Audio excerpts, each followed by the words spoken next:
Assalamualaikum warahmatullahi wabarakatuh.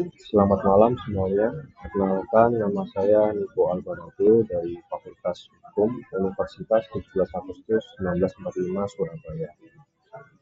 Dengan NIM 13124000137. Saya merasa terhormat dapat mempresentasikan tugas kuliah di hadapan Bapak Dr. Tommy Michael, SHMH, sebagai dosen pengampu saya, dan saya berharap presentasi ini dapat memberikan manfaat dan pengetahuan bagi kita semuanya, serta dapat memenuhi harapan Bapak dosen. Dan terima kasih atas kesempatan yang diberikan. Dan pada kesempatan kali ini saya akan mempresentasikan perihal penerapan konstitusional engineering di Indonesia. Penerapan konstitusional engineering di Indonesia. Konstitusional engineering adalah proses desain dan implementasi sistem politik dan konstitusi yang efektif dan berkelanjutan.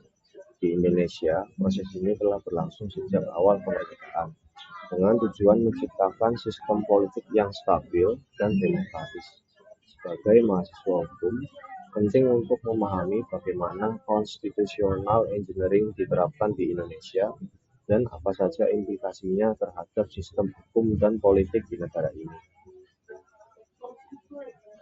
Indonesia memiliki sejarah panjang dalam menciptakan sistem politik yang stabil dan demokratis. Sejak awal kemerdekaan, Indonesia telah mengalami beberapa perubahan konstitusi, mulai dari UUD 1945 hingga amandemen konstitusi pada tahun 2002.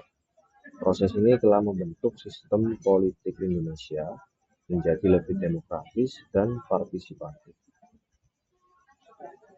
Penerapan konstitusional engineering di Indonesia dapat dilihat dari beberapa aspek berikut.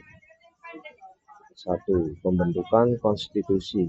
UUD 1945 adalah konstitusi yang pertama kali dibentuk di Indonesia. Konstitusi ini telah mengalami beberapa perubahan dan amandemen untuk menyesuaikan dengan kebutuhan dan perkembangan bangsa. 2. Sistem pemerintahan. Di Indonesia menerapkan sistem pemerintahan presidensial, di mana presiden berperan sebagai kepala negara dan kepala pemerintahan. Sistem ini telah disesuaikan dengan kebutuhan dan kondisi bangsa. 3. Pemilihan umum. Indonesia telah melaksanakan pemilihan umum atau pemilu secara berkala dan demokratis, yang memberikan kesempatan kepada rakyat untuk memilih pemimpin dan wakilnya. 4. Pengawasan dan kontrol.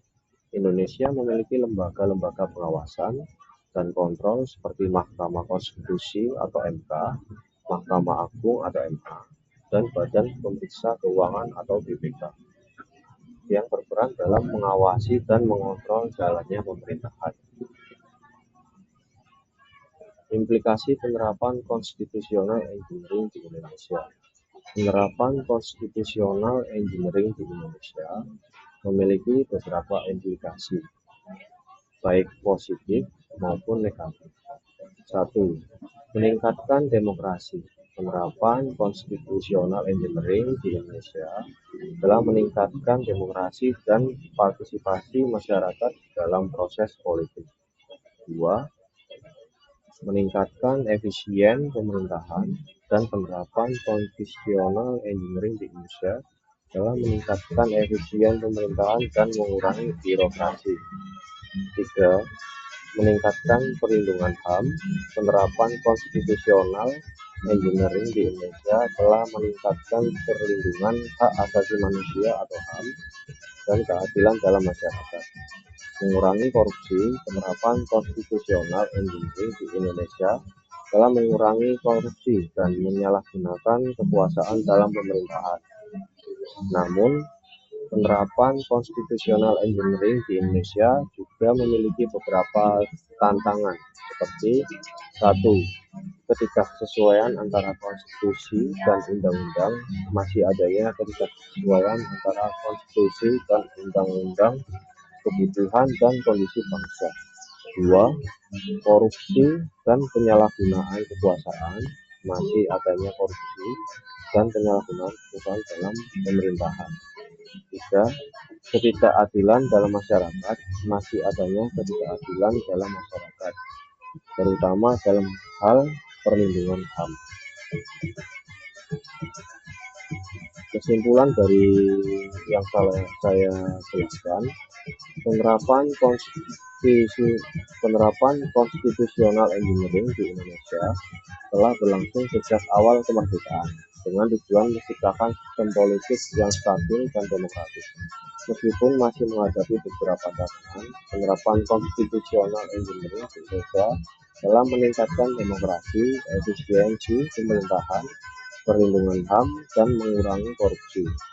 Oleh karena itu, penting untuk terus memantau dan mengevaluasi penerapan konstitusional engineering di Indonesia untuk memastikan bahwa sistem politik dan hukum di negara ini tetap efektif dan berkelanjutan.